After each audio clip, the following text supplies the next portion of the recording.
century CE.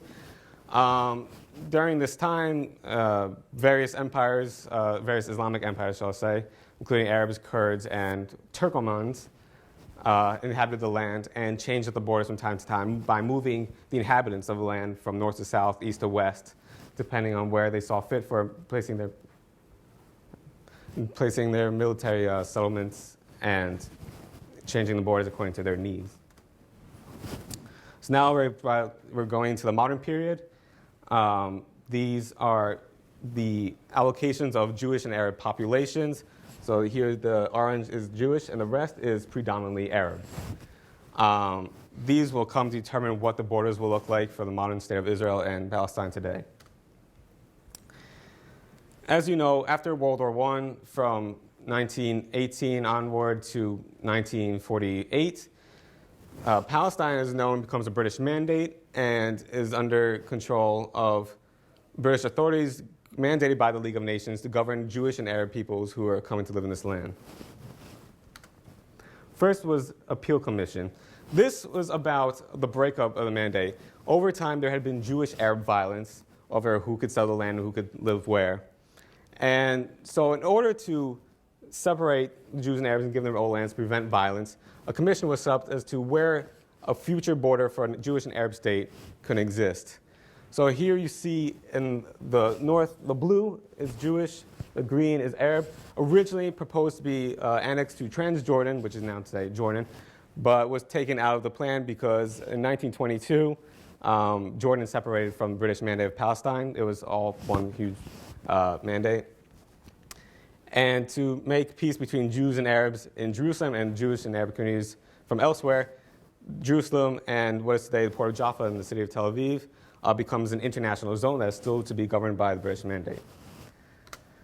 However, that doesn't seem very feasible, and they move on to another plan called the Woodhead Partition Plan in 1938, which, having difficulty separating Jews in northern Galilee, thinks that they should exclude Jews from that part of the land and settle them in a more dense condition into the east and west, southwest of the Galilee, and diminish the borders of what would be a Jewish state. But at the same time, they also diminish their own British mandatory area from what was formerly Arab Jewish lands just southeast of Tel Aviv, is now only going to be part of just Tel Aviv. However, that also doesn't work. The Anglo-American Partition Plan in 1945 was to be the last unsuccessful plan for partition of the two states. Now the Jews have regained more of their agricultural land as their population has grown. And the Arabs, too, have also taken more control over what is former British lands. This is probably what you have seen before in learning about news of the Middle East conflict, the UN Partition Plan 1947. This is what the original borders of what the state of Israel would look like and what a state of Palestine would look like. The Jews accepted this plan. The Arabs did not reject it because it's taken away from lands where their former inhabitants had lived. And yet, they would like to keep Jerusalem under an international zone so that there's peace between Jews and Arabs. But in 1948, when the Jews declare independence in the state of Israel, war breaks out as the Arabs invade to take back the land. However, the Arabs are unsuccessful in taking back the land, and what was supposed to be an Arab state, the pink here, becomes now part of Israel blue, and what is today's green was Palestine. From 1967 to 1982, Israel had occupied the Gaza Strip, the West Bank, the Golan Heights, and the Sinai Peninsula. In 1967, in what is known as the Six-Day War, Israel launched a preemptive strike against surrounding Arab forces who had provoked it into attacking them due to economic strangulation by Egypt closing off the Straits of Tiran. Got Israel upset, and they launched an attack to secure the Straits of Tiran and to wipe out any impending Arab invasion forces. In 1982, beforehand in 1979, Israel had signed a peace accords, the Camp David Accords, with Egypt, in which it agreed to have peace with Egypt as long as it pulled out the Sinai Peninsula, which it did, no problem. But in 1982, Israel invaded southern Lebanon to expel the PLO, the Palestine Liberation Organization, to prevent it from launching attacks and infiltrations on northern Israel. In doing so, it occupied the southern Lebanon up to the Litani River, where you see here the UN occupies. The rest of this orange dashed zone is zone. Shortly after the invasion of Israel, a new resistance movement known as Hezbollah was founded and launched attacks against Israel as a resistance movement against Israelis. And from then until 2000, they occupied the area just to maintain security. But the UN said, Hezbollah has to disarm in Israel. You have to leave Lebanon if you guys want to be peace. So Israel complies and pulls out. And plus, it had increasing unpopularity with Israelis because Israeli soldiers were getting killed almost on a daily basis. So here you have the borders today. Israel in 2005 pulled out of Gaza, but then Palestinians held elections and led to Hamas, the Islamic resistance movement, which is hostile to Israel. In doing so, Israel took over its maritime borders, its airspace, and its land borders, including checkpoints and crossings. So mainly Palestinians just maintain internal control, and the Israelis maintain external control. Today, Israel still holds onto the Golan Heights, which are in discussions, perhaps in secret with Syria, that if they give up the Golan Heights, they can have peace with the Syrians. But this is only mainly going to be a deal among the rebels, as the Syrian government of Bashar al-Assad can't agree with this. And today, Israel has built a barrier in the West Bank. This barrier, which is 90% fencing and 10% concrete wall, served as a security barrier between Israelis and Palestinians. Jewish and Arab communities had clashed, and there'd be suicide bombings, gun shootings, raids, all the sorts of bad stuff going on. And so Israel sought to separate the communities by building a barrier. It was built to maintain security, to prevent infiltration by Palestinian militants, for which it has been successful. Unfortunately, it has cut off Palestinians from farmlands, families, and workplaces, often making traveling to and from such places very difficult. It maintains a lot of controversy today. As I said before, Golan Heights is still in control of Israel. It's still for peace negotiations, especially a peace known as the Shebaa Farms, which is claimed by both Lebanon and Syria. Supposedly, if Israel relinquishes control of the Shebaa Farms, there may be peace between Lebanon and Israel, but we'll have to see about that. So, as I come to conclude, the borders of Israel have fluctuated, changed in shape, scope, and size over time, again, depending on who inhabits the land, who speaks of it, who draws the maps. They're the ones who have the power and who can determine what the maps look like. And so I'd like to say thank you for viewing my presentation. I'd like to thank Dr. Richard Freund, my sponsor and mentor, who encouraged me to study the borders of the land of Israel and enabled me to partake in this presentation. Thank you.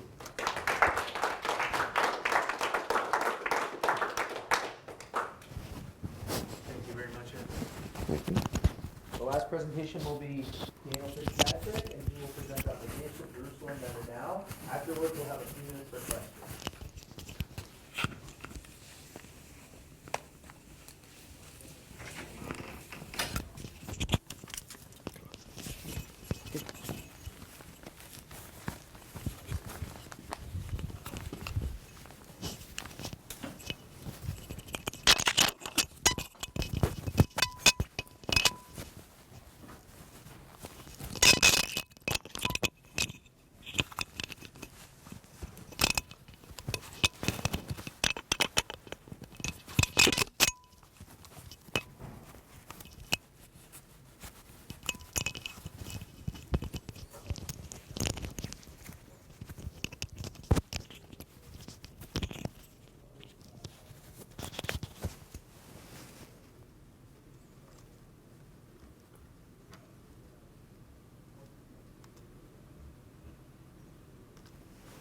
All right, good afternoon, everybody. My name is Daniel Fitzpatrick. I am a senior here at the University of Hartford. I'm a history major. My concentration is in Asia in the Middle East. And I'm here to present about the gates of Jerusalem, then and now. First off, I'd just kind of like to give some background as to why I did this project and what inspired me, and thank the people who made this possible. So first off, I'd like to thank the Greenberg Center, specifically Dr. Richard Freund, who's been a great help to me in this whole process. And also who was with me on the Summer Archaeology and Language Program in Israel in the summer of 2013. For that, I'd like to specifically thank Dane Costin, Stephen Conover, and Judge Jerome Wagner, who, through their scholarships, allowed me to participate in this experience. It included the Bethsaida Excavations Project, which is a week-long archaeological excavation in the archaeological site of Bethsaida, which is a city on the north shore of the Sea of Galilee. And also, it included 2 weeks of the study of Arabic language and culture. As you'll see, language and culture are very linked, especially when looking at the gates. And, of course, we'll find out soon, why do you study the gates? What can we learn from the past about what we see from the gates today? And how exactly can we go about studying their history? So there were 2 main areas of research for this. The first, again, was Bethsaida, which you could see, again, in the north on the Sea of Galilee. About 2 hours south of that is the city of Jerusalem. If you want to look specifically at Jerusalem's borders, especially as it pertains to the walls and the gates, you look at the picture on the right, which shows the old city and how it is enclosed by gates and separated into 4 quarters. Speaking of gates, the site of Bethsaida is actually home to the largest intact gate in all of Israel. It's from the Iron Age, so approximately 3,000 to 2,500 years ago it was built. The reason it is kept intact is because Bethsaida is fairly recently discovered and established as an archaeological site, so it hadn't really been touched since the gate was completed. On the left, you'll see an actual picture of what the gate looks like today, compared to, on the right, an artistic rendering of what the gate looked like upon completion. Jerusalem, however, doesn't have a lot of these ancient intact sites because it's been built upon so much. For example, if we look at the Temple Mount area in Israel, you could see on the left an artistic rendering of what the ancient Temple of Israel would look like were it there today, superimposed over the current Temple Mount area.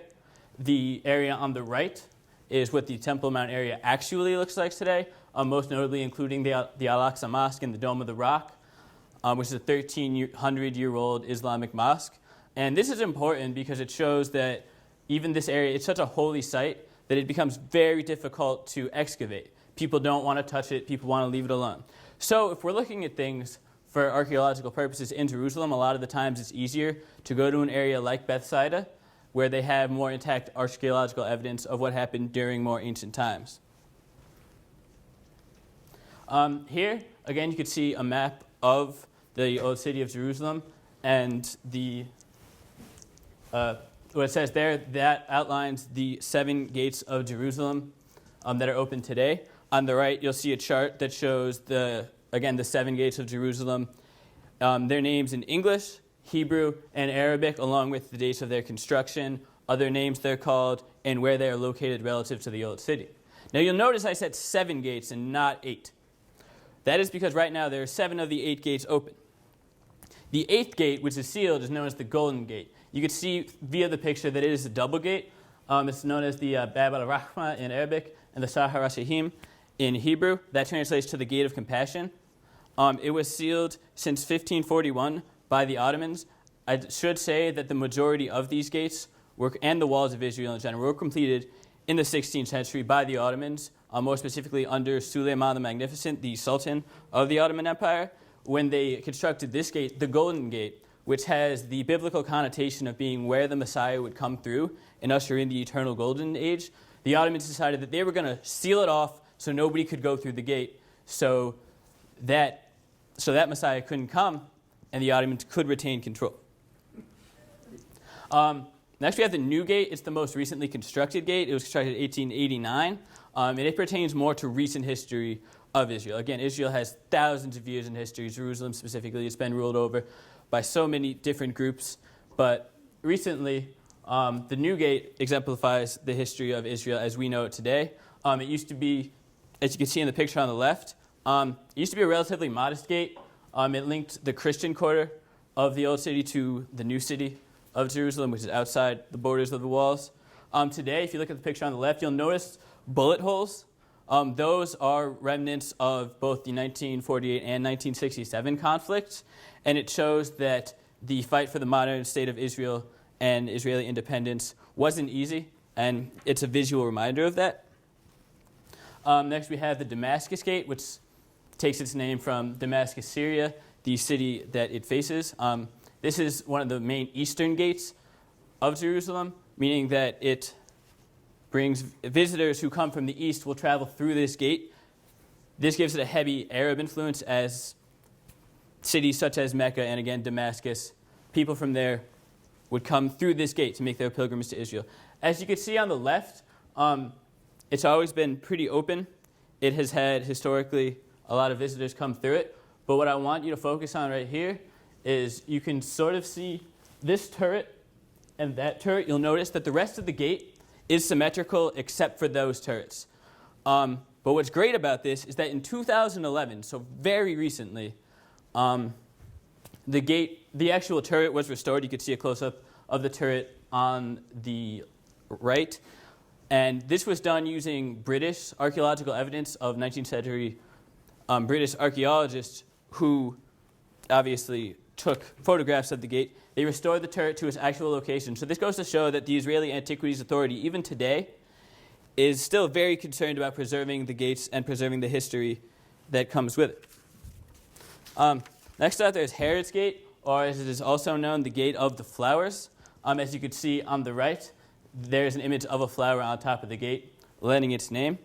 The earliest 20th century picture on the left shows the wicket gate, as you can see right here, that the Ottomans would put to discourage travel, and the rubble in front of it. The reason that they didn't want people traveling through this gate is that historically, this was a point of attack for Jerusalem. From as long ago as the times of Nebuchadnezzar, people would travel through not this exact gate, but gates in the area, and it was kind of known as a weak point in Jerusalem's structure and safety. But today, it is very open to the public. People pass through it every day. There's also the Lion's Gate, as it is known in Hebrew. It is known as St. Stephen's in Latin. This is the name the Christians gave it. But interestingly enough, that evolved to St. Mary's Gate in Arabic. The reason for this was because St. Stephen is not mentioned in the Quran, but Mary is. So because of that, the Arabic name is more relatable to Muslims. And as you can see in this picture, which is in 1927, or is in the 1870s compared to this one in 1927, there's been lasting damage done to the gate. And it's actually been cut recently. If you look, a road passes through it. This is a really interesting example of how the gates have been altered to fit modern technology, because it's cut at a 60-degree angle. So you don't just walk straight through. You actually have to turn in order to fit, because that was the only way that they could get the gates opening to fit cars. And trust me, it is a very narrow pass. Here we have the Dung Gate, and if that sounds bad, I promise you it smelled even worse way back. And it's actually associated with hell on earth. It's known as Gehinnom, or not the gate itself, but the word for hell in Hebrew is Gehinnom. And this relates to the Valley of Hinnom, which is on the other side of this gate. And this was the area where, this is the gate that the Temple Mount sacrifices and corpses and things like that would travel through. They'd bring it to the Valley of Hinnom, and then they would burn it. So if you guys can imagine, on the outside of the old city, a burning, terrible smelling valley under the ground. And you can see that it's not that far of a stretch that people would equate that with hell. However, it smells a lot better today. It looks a lot more earthly today, and it's actually very well kept. Cars can pass through it, and in the 1970s was a lot of when the restorations were done. Here we have the Zion Gate. A lot of pilgrims would travel through here, and because it is close to the Western Wall, also known as the Wailing Wall. In Arabic, it's known as Bab al-Nabi Daoub, and that translates into the Gate of King David.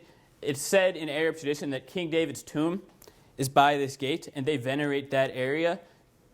Again, the tomb of King David is a disputed area. It's not known for a fact that it's there, but according to Muslim tradition, it is, and that's why it's named after King David. It's known as the Zion Gate in Hebrew, again, for the Mount of Zion. Again, like the new gate, it is covered in bullet holes, unfortunately. It hasn't been terribly well kept or well restored.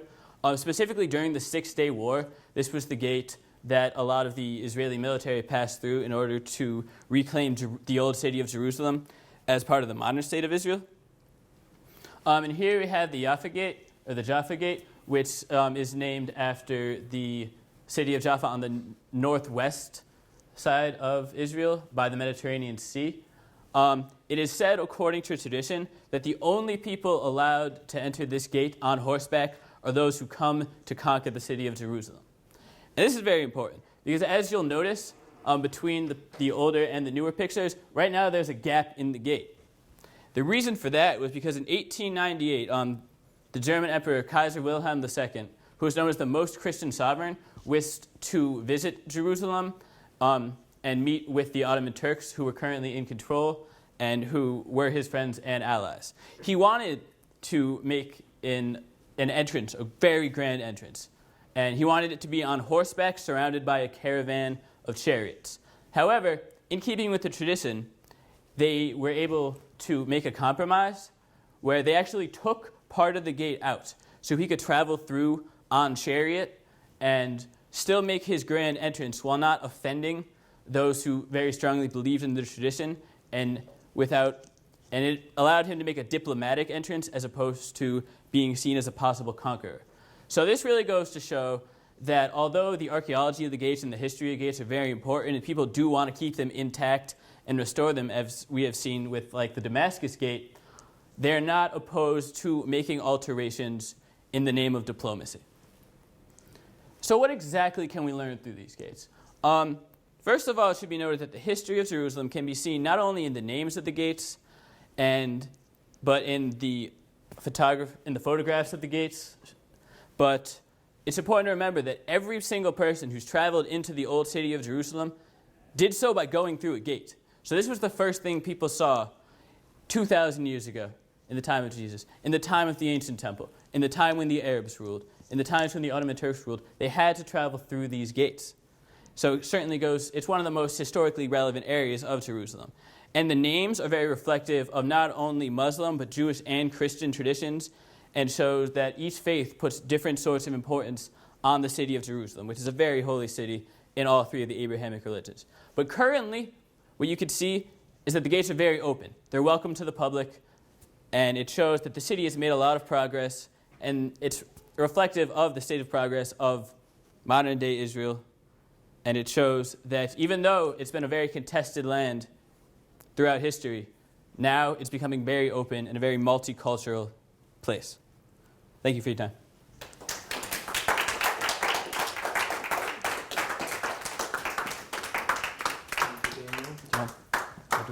One more round of applause for all our presenters. Thank you very much. We have a couple minutes for questions, if anyone has any for any of the presenters. So feel free to ask away if there are any questions. I have a question for you. Could you tell me a little bit of the bad raps of the Samaritans? Well, the Samaritans today are people who, as I mentioned before, believe that they descend from the ancient Samaritans. They live in what is today in Holon, which is a part of the Colombian metropolitan area, and the other group of Samaritans lived in what is Mount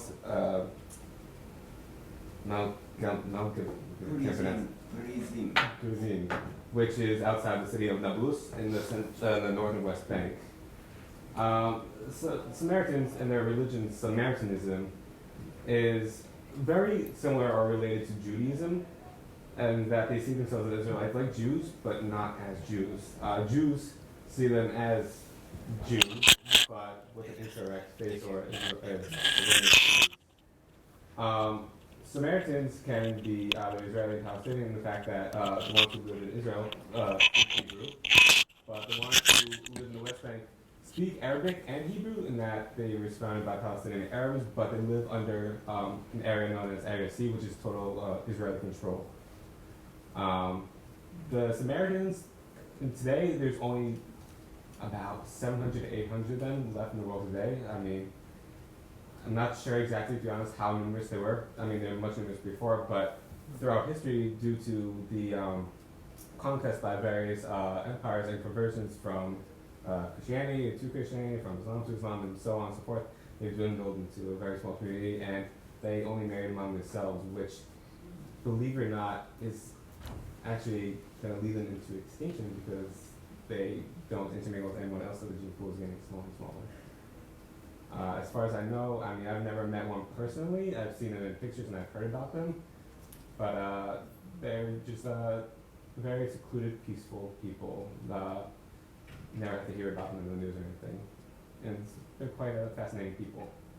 They still maintain the ancient beliefs of the Israelite religion. What is the, I guess you could say, the origins of Judaism. Thank you. We have time for one more question, if anyone has one. It's okay, seeing none, another round of applause.